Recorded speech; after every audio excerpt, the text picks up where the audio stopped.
Welcome to the Deep Dive. Today, we're looking at a really critical challenge in modern broadcasting.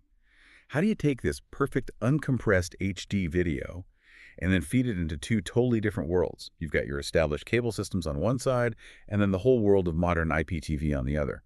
And the piece of hardware that sits right in the middle of that bridge, well, that's our focus today. The Thor Broadcast H-2HD-EMS-AC3. It's a fantastic piece of kit. It is literally the traffic cop for high-value video, and you can see that in the price. I mean, it lists for nearly $4,800. Wow. But when you think about the total cost of ownership, especially the licensing headaches it saves you, that price starts to look more like an investment, a smart one. Okay, so let's unpack that operational side. The very first step has to be getting that pure broadcast grade signal in, right? Yeah. We're talking about taking signals all the way up to 3G SDI, so that's full 1080p 60. But once it has that massive signal, why does it need to encode in both MPEG-2 and H.264? Isn't H.264 better? Oh, it is. It's much better for bandwidth, absolutely, which is, everything for new IPTV platforms. But, and this is the key, those legacy systems, they often still demand MPEG-2. So this dual codec thing means you don't need two separate boxes. You don't need one for the future and one for right now. It does both simultaneously. And that flexibility carries right over to the audio. Yeah. This is where that TCO benefit you mentioned really kicks in. The licensed Dolby AC-3 audio, that seems crucial. Exactly.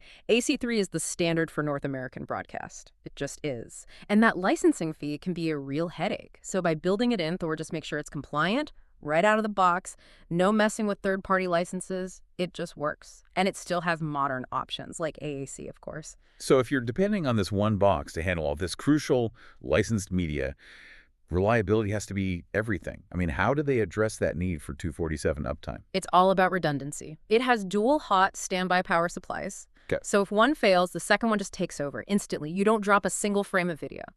And what about the absolute non-negotiables, like compliance? And I'm thinking about closed captioning support, the 608 and 708 standards. Yeah, that's not a feature, that's a requirement. It has to be there.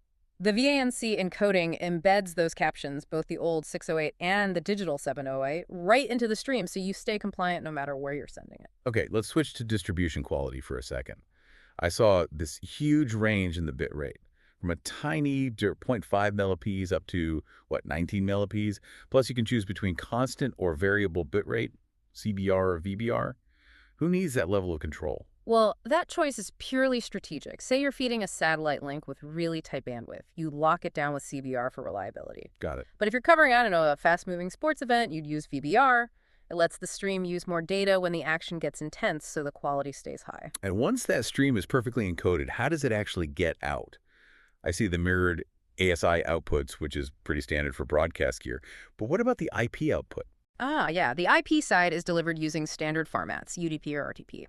It supports multicast.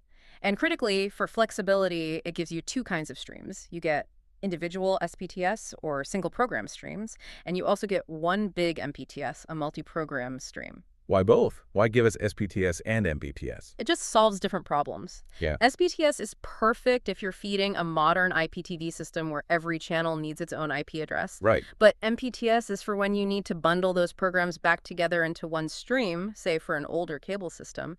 It's all about maximum adaptability. And finally, there's this total customization. You can configure all the PIDs and program info. Yeah.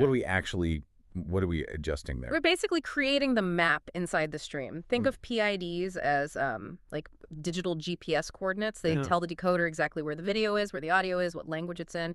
Configuring all that program-specific information, just make sure your channel shows up correctly for the viewer at home. So what does this all mean for you? Well, this TAA-compliant encoder, which is a big deal for things like government contracts, it's really the engine room. It's a high-density solution for ingest, for distribution, for archiving.